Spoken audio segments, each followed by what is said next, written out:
Ezio Homo.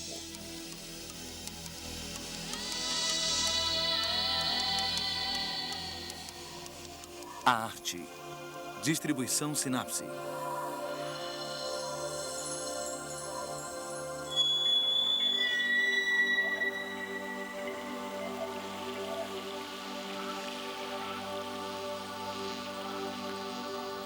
Hoje em dia, a arte não se limita a esculturas e pinturas. Quando nos defrontamos com obras que não obedecem às regras, há geralmente um desconforto.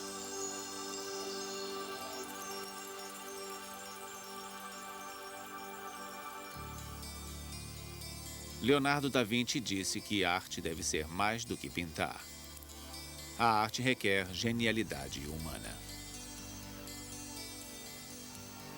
Hoje, vemos os artistas como criadores, que usam sua obra para expressar sua visão do mundo.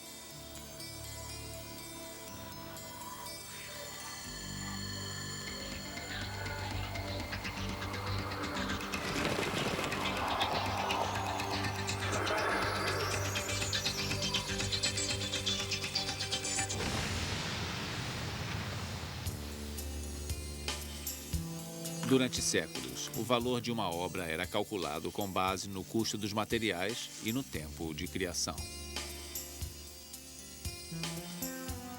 Hoje, algumas pinturas são vendidas por dezenas de milhões de dólares.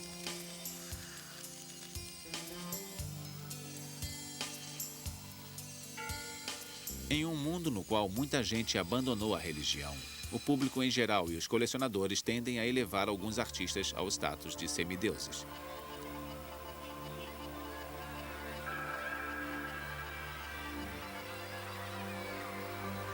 Os museus substituíram os templos no mundo moderno. A ideia de que a arte pode ser um veículo para os valores espirituais não é nova. De fato, há quem acredite que a arte primitiva servia principalmente como um intermediário entre Deus e o homem.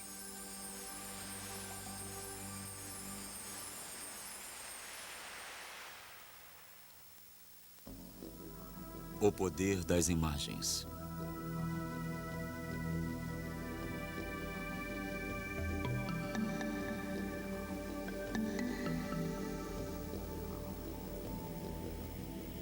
Os seres humanos começaram a produzir arte bem cedo na história. As esculturas mais antigas, estatuetas de pedra ou marfim, têm mais de 30 mil anos de idade.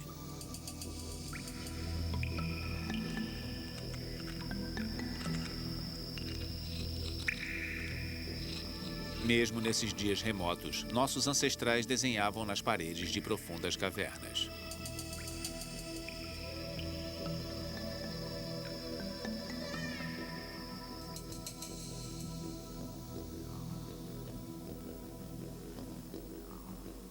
As pinturas em cavernas que sobreviveram melhor são as que estão em partes mais profundas.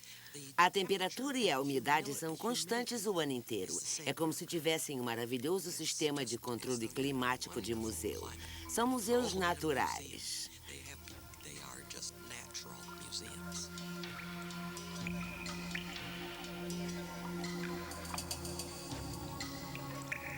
A maioria das pinturas em cavernas mostra animais.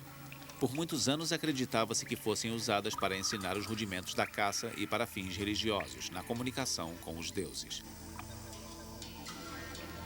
Mas ainda desconhecemos seu significado verdadeiro. Os pintores tentaram recriar um rebanho de bisões no outono, quando há um período em que se unem e fazem o que os especialistas chamam de chafurdar na poeira. Eles rolam pela terra. É o ritual de fertilidade do bisão. E isso está reproduzido pelo artista no teto da caverna.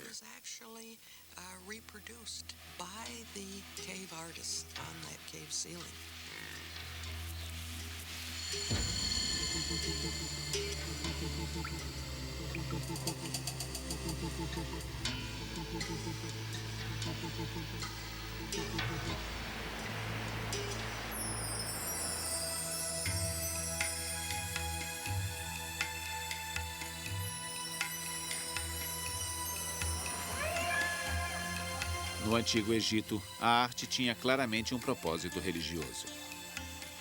Os egípcios acreditavam que os espíritos dos mortos poderiam viver eternamente na arte.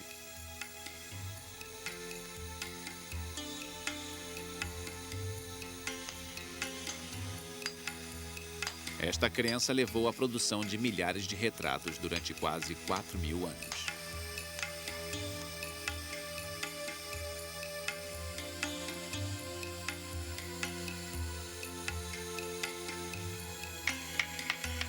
Os artesãos não tentavam ser originais ou subversivos.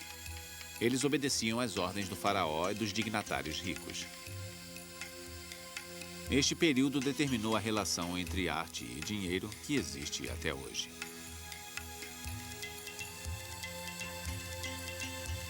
Os egípcios desenvolveram técnicas eficientes de retratar o corpo humano. Vamos pensar na lógica das convenções egípcias, mesmo que nos pareçam estranhas. A única maneira de saber como é um nariz é vendo-o de perfil. Os egípcios sabiam disso. Representavam a cabeça humana de perfil com os olhos voltados para a frente. Queriam mostrar que a pessoa tinha belos e largos ombros, que são representados de frente. Se estiver andando, será mostrada dando um passo e as pernas são mostradas de lado. Tudo é muito lógico do ponto de vista egípcio. Requer exatidão, mesmo que para nós pareça engraçado. Even though for us it looks, I'm afraid it looks funny, doesn't it?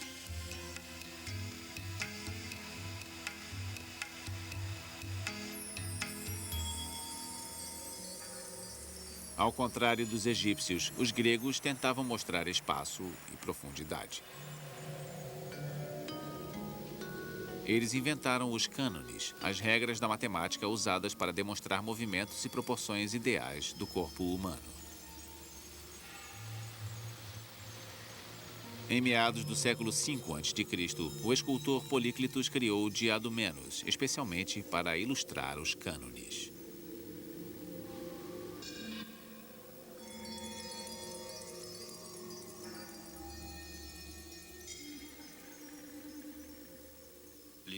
Os gregos escolhiam belas garotas, belos jovens. Os modelos eram sempre jovens. Os diadomenos de Políclitos não é só um nu glorioso, ele tem ritmo. Os ombros, os quadris, os joelhos e os pés, todos têm ritmo e planos contrastantes. Há uma ondulação, um movimento conhecido como ciência dos planos.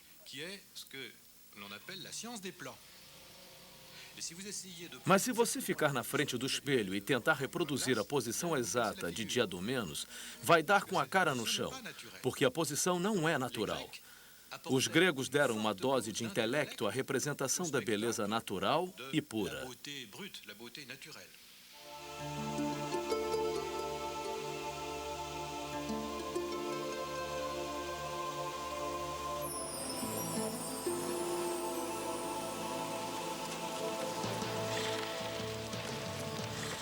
No século I a.C., os romanos conquistaram a Grécia.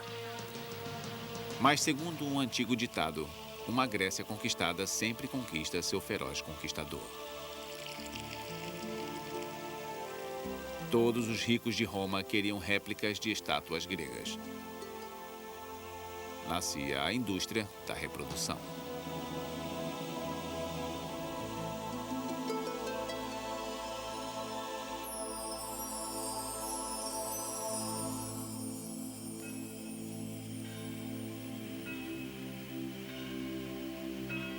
Na Idade Média, nossa herança greco-romana desapareceu com a disseminação do cristianismo. Por quase 600 anos, os artistas criaram principalmente cenas da vida religiosa.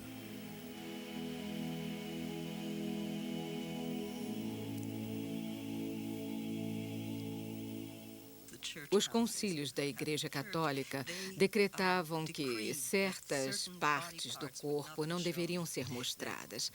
Na Nossa Senhora, só é possível ver o rosto. Não vemos as orelhas. Ela está coberta como uma freira. Claro que os hábitos de freiras derivam deste estilo. Era a única forma de as pessoas da família sagrada serem mostradas. Uma contradição direta às representações gregas de deuses, que poderiam estar completamente nus.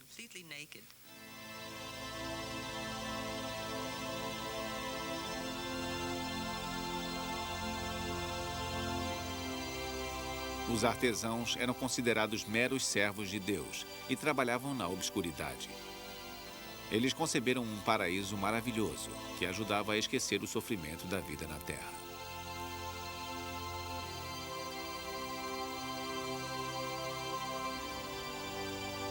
As catedrais medievais brilhavam com afrescos e vitrais que ensinavam às massas analfabetas os episódios principais da vida de Cristo e dos santos.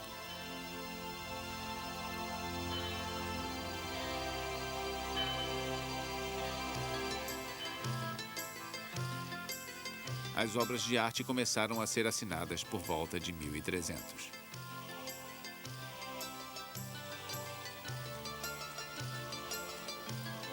Giotto di Bondone foi um dos primeiros artistas a ficar famoso.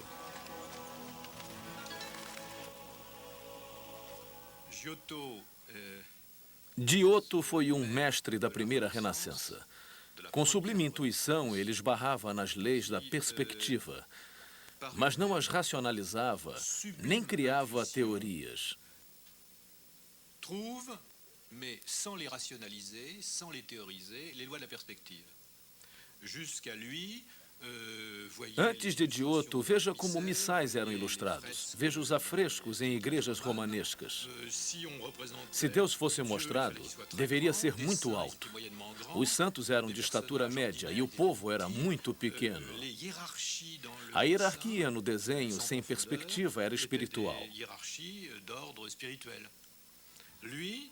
Giotto pintava São Francisco recebendo os estigmas de Cristo e, por surpresa, Cristo e São Francisco são do mesmo tamanho.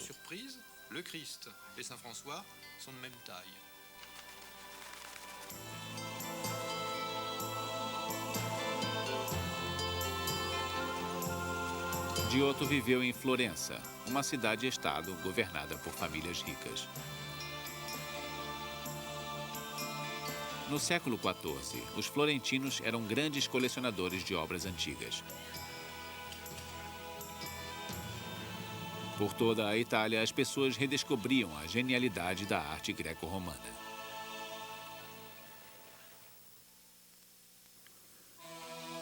O artista e seu tempo.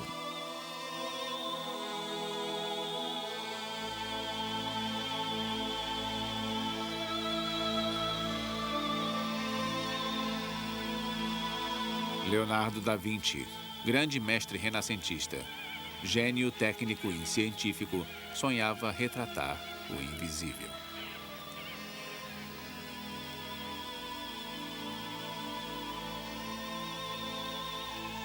Como muitos pintores e escultores da época, Da Vinci acreditava que os artistas deveriam ter status de criadores.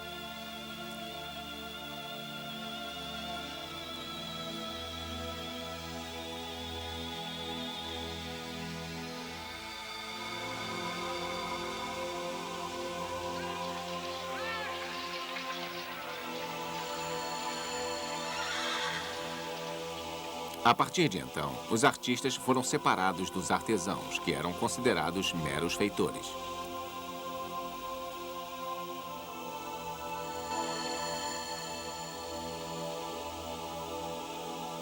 Um artista como Rubens ganhava bem. A burguesia rica e os nobres queriam obras assinadas e pagavam aos artistas na proporção de sua fama. Sabemos, por exemplo, que Rubens tinha uma fábrica de pintura. Ele contratava ótimos trabalhadores. Um se especializava em pintura em tecido, outro pintava frutas e flores. Eram todos especialistas. Rubens chegava e juntava tudo. Pull the whole thing together.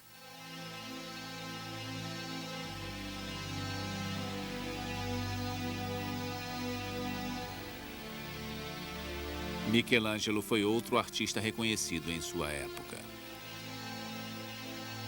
Profundamente místico, ele acreditava que a beleza era o caminho pelo qual a humanidade poderia se comunicar com Deus. O teto da Capela Sistina revela seu talento de mestre.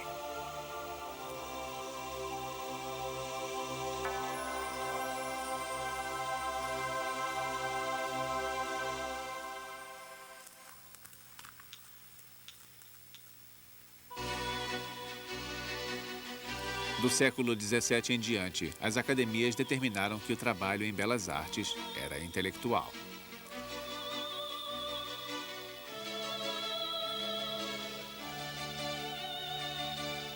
As convenções estéticas das academias eram ditadas pelos maiores artistas do mundo.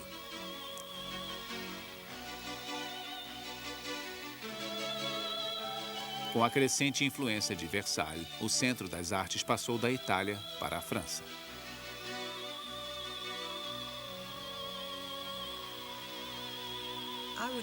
Eu diria que o lugar mais importante e onde ocorreu o desenvolvimento mais importante foi a França. A França do século XVII em diante.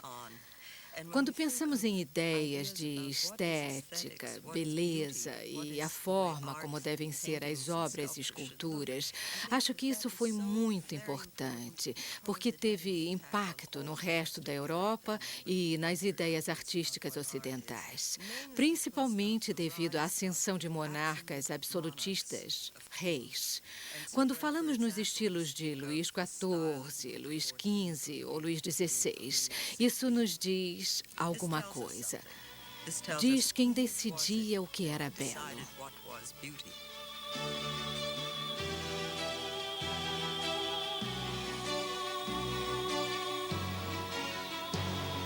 Segundo as regras da academia, cenas mostrando personagens históricos ou mitológicos estavam no topo da hierarquia.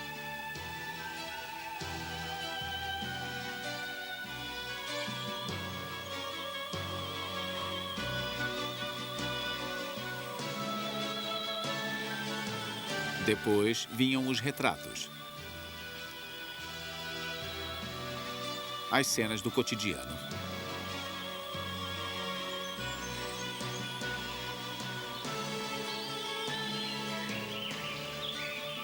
Paisagens e naturezas mortas. Gêneros considerados menores, apesar da popularidade.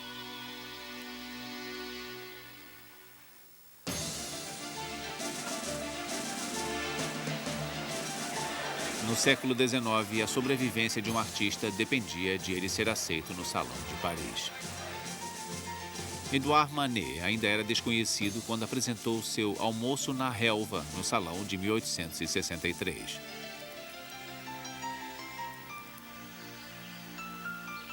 O tamanho da obra foi uma surpresa, porque telas daquelas proporções costumavam ser usadas para cenas históricas. Além do mais, Manet havia misturado gêneros, o nu, o retrato, a paisagem e a natureza morta. O júri não gostou do novo estilo e rejeitou a obra. Manet não foi o único cuja obra foi considerada deficiente. 3.000 obras foram rejeitadas. Confrontado com uma onda de protestos, o imperador Napoleão III ordenou que se fizesse uma exposição em separado, o Salão dos Recusados. Na exposição, a tela de Manet se tornou o primeiro sucesso escandaloso na história da arte.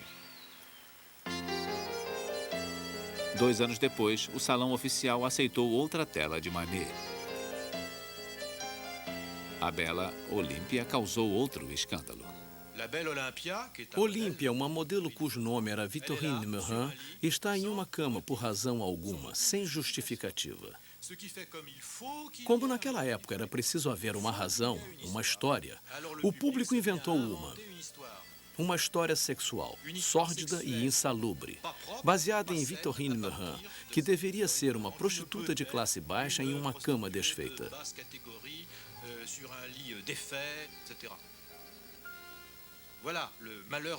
Manet teve o infortúnio de inventar um estilo, no qual a única justificativa era a própria obra, sem história, mensagem ou significado. Ele abriu uma porta. Depois Cézanne começou a fazer pinturas sem justificativas, além da obra em si, e a tendência seguiu até a arte moderna.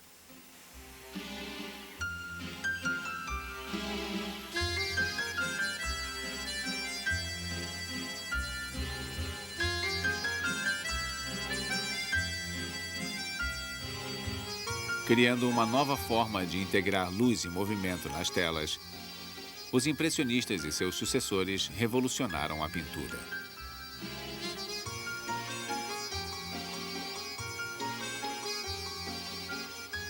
Van Gogh,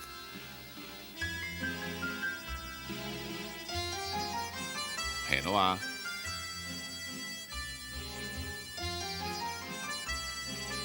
Monet e Gauguin fizeram mais do que retratar a realidade com exatidão. Usaram a arte como um meio de expressar seu mundo interior.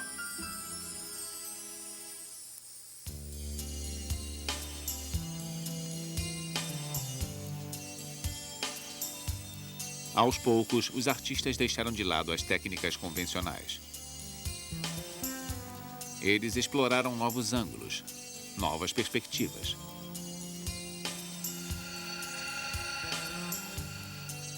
Em 1907, Picasso pintou a primeira tela cubista, As Senhoritas de Avignon.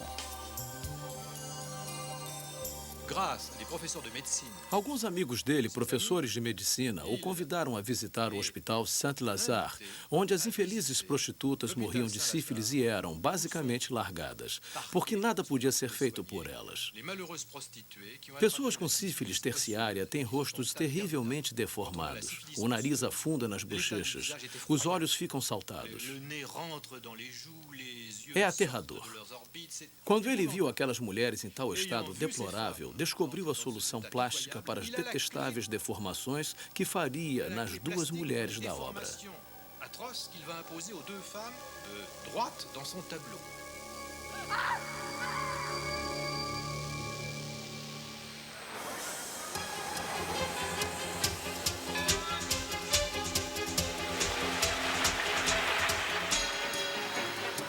Cada vez mais, os artistas usavam a arte para criticar a sociedade e questionar a ordem estabelecida.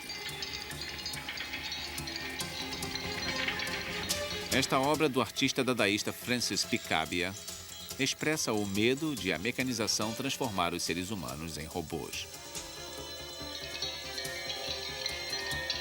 Futuristas italianos como Umberto Boccioni achavam que a única coisa a se fazer com a arte do passado era enterrá-la. Uma das ideias era de que a arte era uma coisa morta, estava em museus. Era feita para cemitérios ou achavam que os museus eram o cemitério da arte. Deveriam ser explodidos, eliminados. Isso é estranho, porque quando pensamos na Itália, pensamos na maior arte do mundo, mas para os jovens artistas da virada do século, era o passado morto pesando sobre um mundo que se modernizava. Which was becoming modern.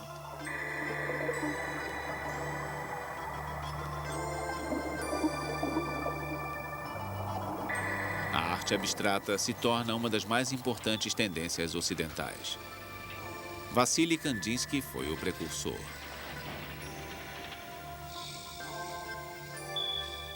Ele explorou cores, formas, linhas.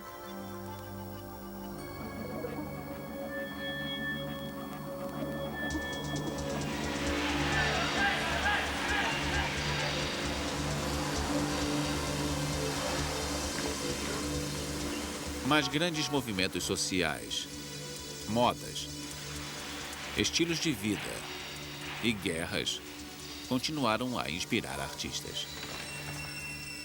A famosa Guernica de Picasso ilustra os horrores da Guerra Civil Espanhola.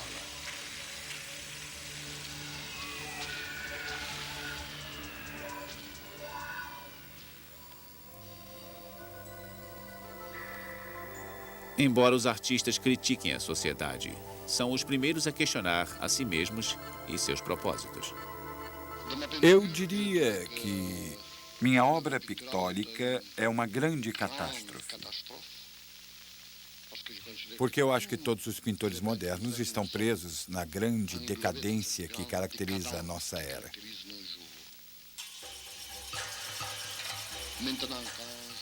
Quando comparo o meu trabalho com o de Rafael e Leonardo, claro que eu me sinto humilde.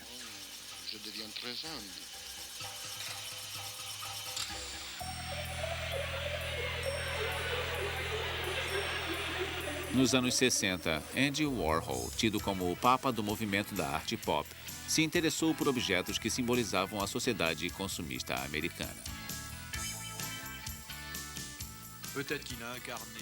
Talvez melhor do que qualquer pessoa, ele possa ter encarnado a crise do homem moderno, que se identificava com a máquina e funcionava como máquina.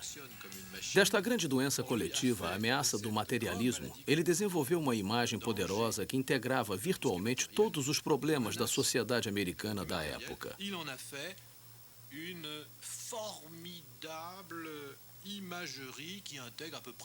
Andy Warhol será importante por muito tempo, mesmo que, assim como Manet, não tenha tido ideia da contribuição feita por sua obra. Comme Manet, tout ce qu'il apportait par son œuvre.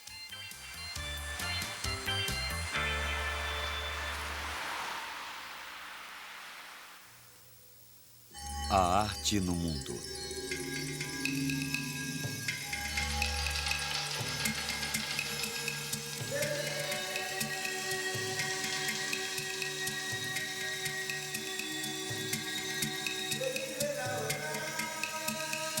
Na aventura humana, a história da arte também é uma história de trocas e aprendizado entre culturas diferentes.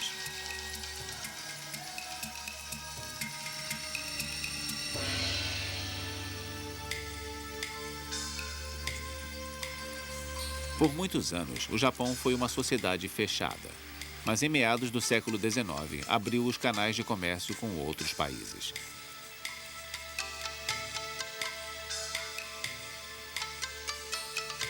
Foi quando os artistas ocidentais descobriram as xilogravuras japonesas.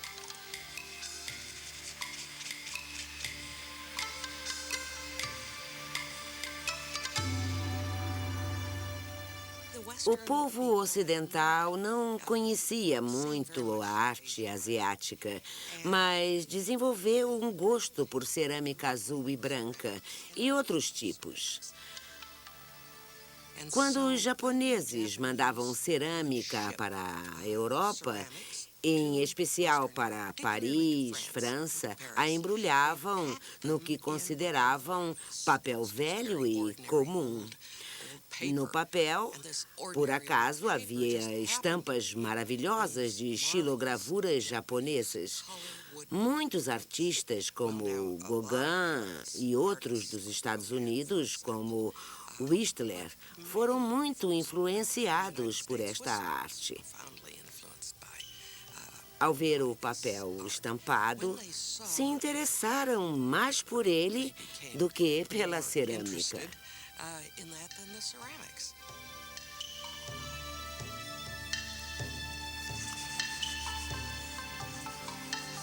As xilogravuras são feitas com o entalhe de uma imagem em madeira e sua impressão no papel.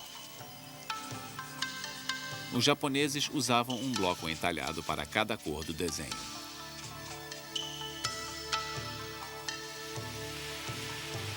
A Grande Onda de Kanagawa é uma das impressões japonesas mais famosas do mundo. Kanagawa contemplava o assunto, no caso as ondas, por um longo tempo, mas como os impressionistas, ele não as desenhava como as via. Para ele, o importante era recriar a sensação de ameaça, um efeito acentuado pela inclusão de pequeninos barcos.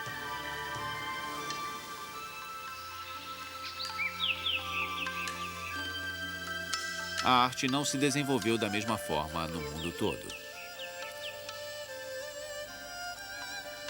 As paisagens eram muito populares na China, bem antes de surgirem na Europa. É a prova da veneração dos chineses pela natureza.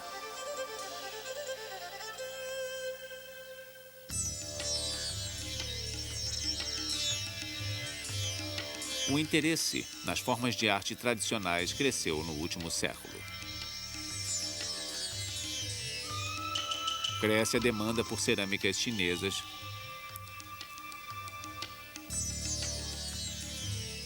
esculturas budistas, máscaras africanas e vasos maias. Mas o turismo é uma ameaça à criação artística. O mercado turístico incentiva os artistas a usar técnicas de produção em massa. Parar de produzir arte para produzir mercadoria.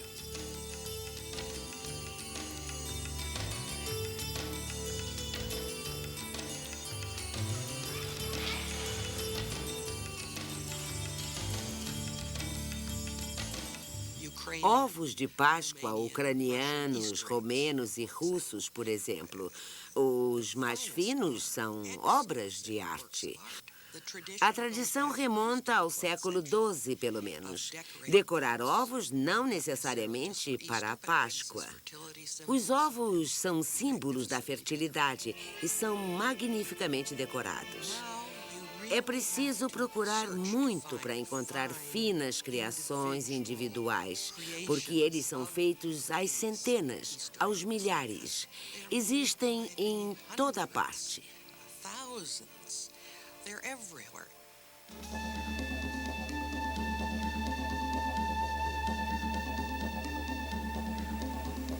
Em décadas recentes, artistas do mundo todo se voltaram às raízes tradicionais e aos elementos integrantes de sua cultura para trabalhar.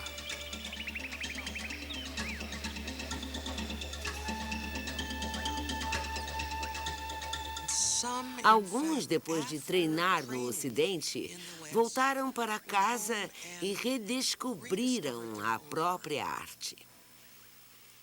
Às vezes, parecemos quase ver um Jackson Pollock chinês, só que com uma noção de natureza, paisagem, árvores, água, ravinas. Mesmo sendo uma versão abstrata, pode ser uma obra extremamente bela.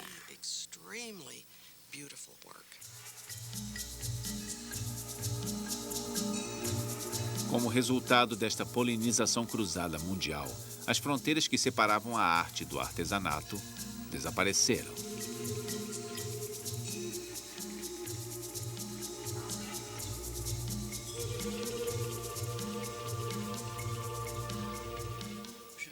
Lembro de quando fizemos a exposição Os Mágicos da Terra, mostramos a obra de um artista africano que fazia caixões, mas eram caixões deslumbrantes, decorados de forma a lembrar a personalidade do finado.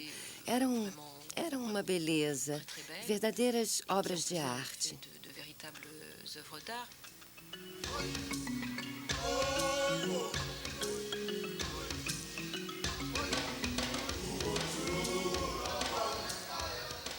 O pluriculturalismo se tornou uma característica importante da arte moderna. Uma das vocações da arte moderna é encontrar um caminho de volta a uma essência que alguns chamam de arcaica, rituais semi-religiosos ou preocupações mágicas. Muitos artistas modernos são fascinados por esses conceitos.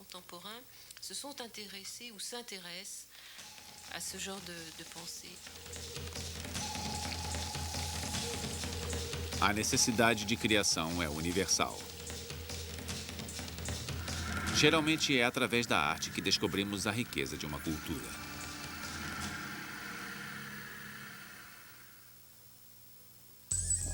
O que é a arte?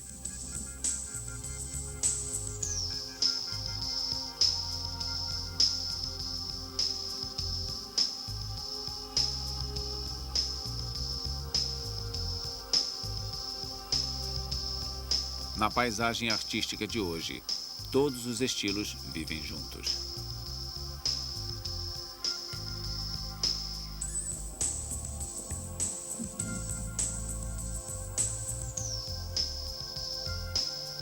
Desde os anos 60, vemos obras bizarras em museus.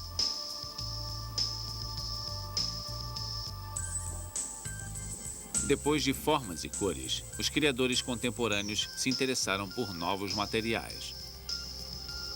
Metal, plástico, lixo industrial, laser ou vídeo transformaram esculturas em instalações.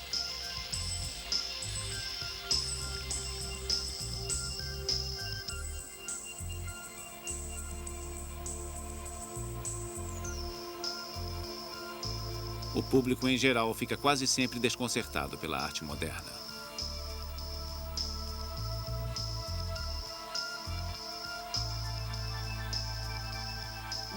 Um dos problemas do mundo de hoje referente à arte e aos artistas é que é preciso um bom nível de educação para entender a arte, porque é um desafio.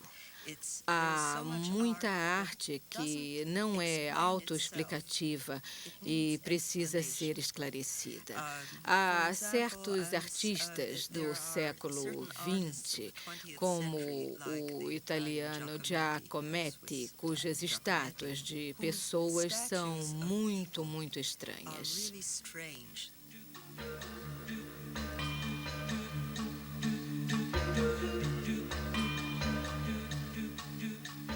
Há todo tipo de significado oculto nessas obras. E como você pode explicá-las se não entender de arte?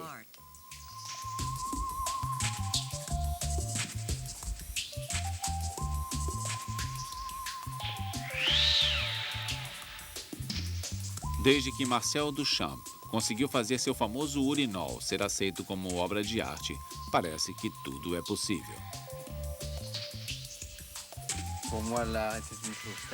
Para mim, a arte era algo tão sério e pomposo que fiquei feliz ao descobrir que poderia injetar humor nela. Eu aprendi muito quando descobri o humor.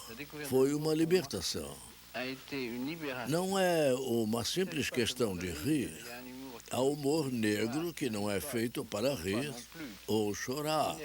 Fala por si só. É uma emoção nova que se ergue de coisas que não podemos analisar com palavras.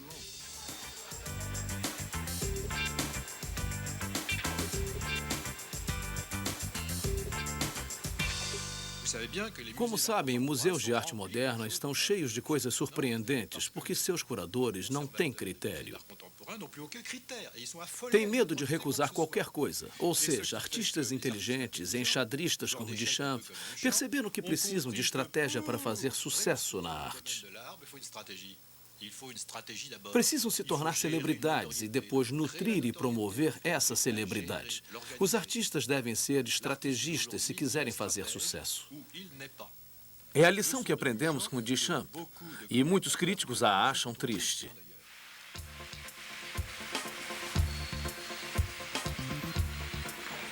Em sociedades industrializadas, museus, comerciantes de arte, empresas e governos substituíram patronos ricos e monarcas.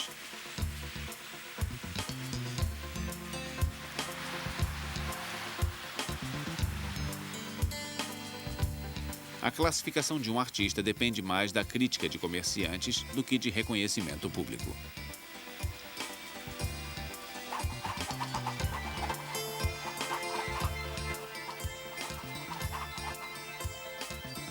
Muitas vezes, a arte foi dominada por escolhas de uma elite pequena.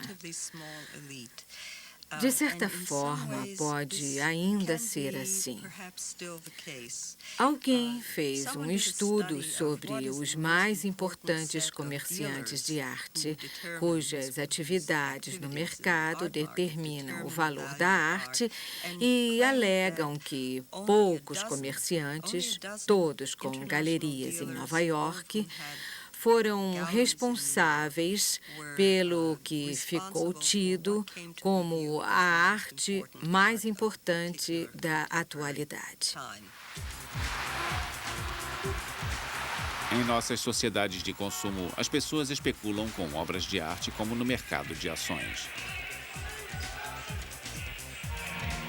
Quando um artista morre, o preço sobe.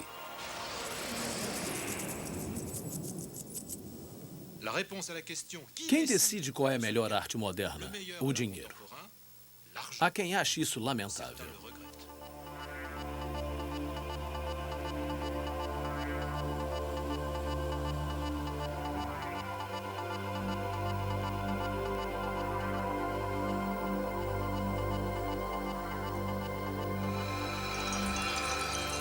No passado, a arte era definida como uma forma de beleza imaginada e concebida pelo homem.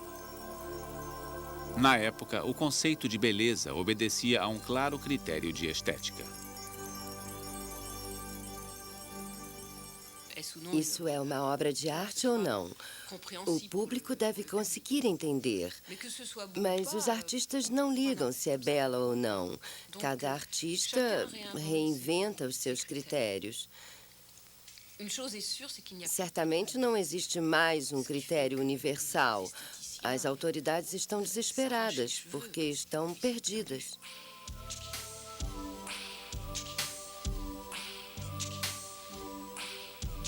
A arte moderna é só para iniciantes?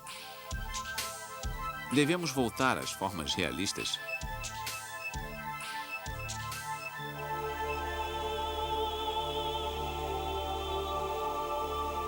O que é belo? E o que não é? A arte moderna é geralmente desconcertante.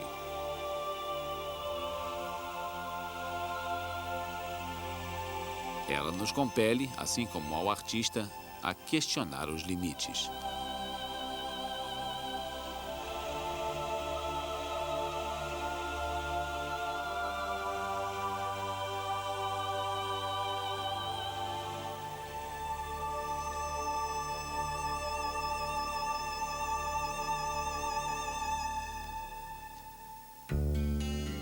O mistério da criação.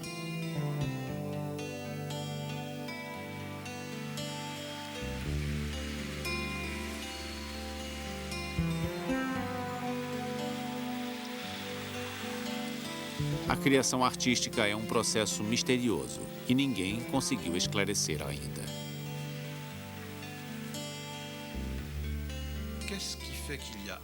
Isso é arte? O que faz disso arte? É arte quando uma pessoa representa algo espiritual, metafísico, significativo.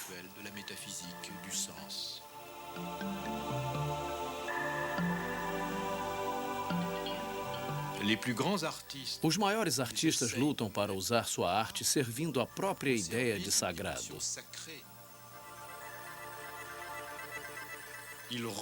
Eles chegam a lugares sagrados, lugares de adoração. Repito, sejam crentes ou não, não é uma questão de fé religiosa, mas de sentido do sagrado. Eles entendem que, hoje, o que conserva a vida do artista é encontrar e seguir o caminho do significado. Hoje, se não tem significado, não tem nada.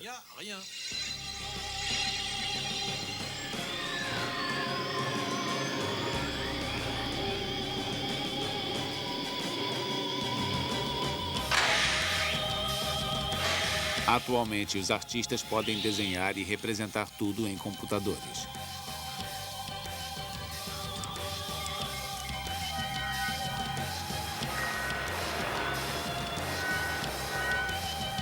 Obras espetaculares podem ser criadas no computador. Mas uma máquina pode criar uma obra de arte sozinha?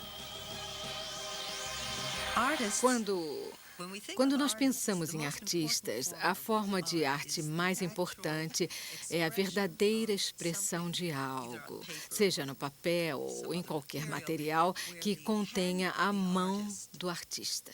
Não literalmente, mas a ideia de que o artista fez isso.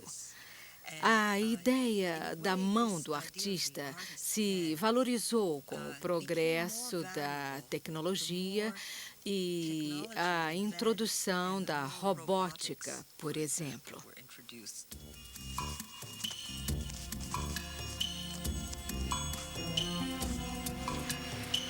Em séculos recentes, percebemos que a criação artística é mais do que habilidade e técnica.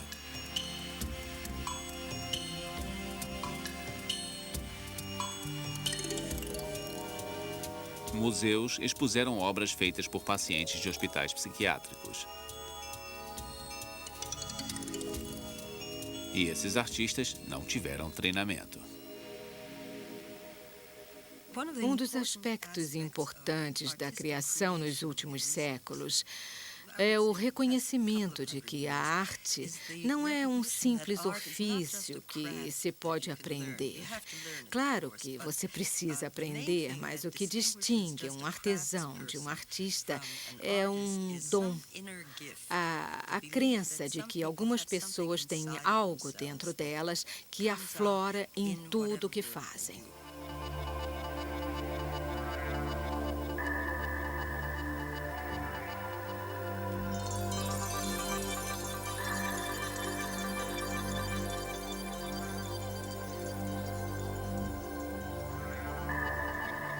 Porque uma obra ganha o louvor máximo e entra para o rol das obras-primas. Há quem ache que a genialidade de Mona Lisa reside na atmosfera especial criada pela luz enevoada da pintura. Outros a atribuem ao sorriso enigmático da personagem. E há quem veja como o sucesso orquestrado por fabricantes de camisetas. Certamente é um retrato magistral. Não sabemos se é um retrato realista, mas parece ter resumido a feminilidade da Renascença. A palavra enigmático é sempre usada.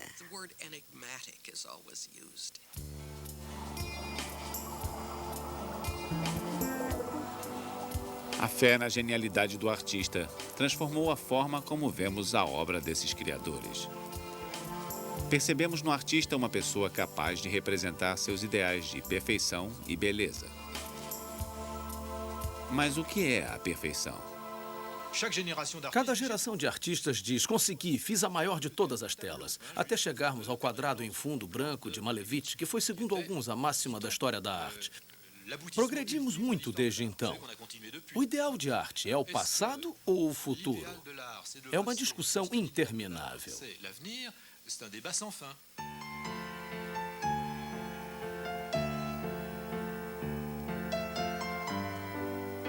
Sempre se diz que as obras de arte iniciam um diálogo silencioso com os que as apreciam. É a capacidade de fazer emoções aflorarem que as torna grandes obras.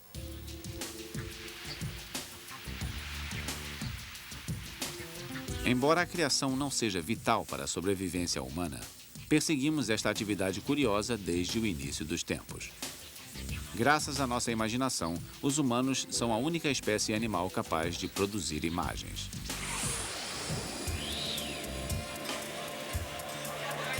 A arte é útil para transmitir informação, denunciar injustiças ou nos dar uma nova visão do mundo. Sem dúvida, os egípcios tinham razão em que as pinturas permitem a sobrevivência da raça humana. A arte sempre nos possibilitou retratar muito da história. E há razões para crer que a aventura vai continuar.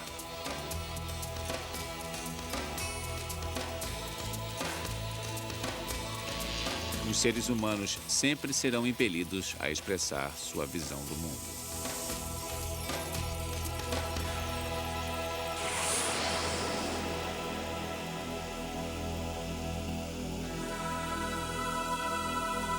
Versão brasileira Audio News.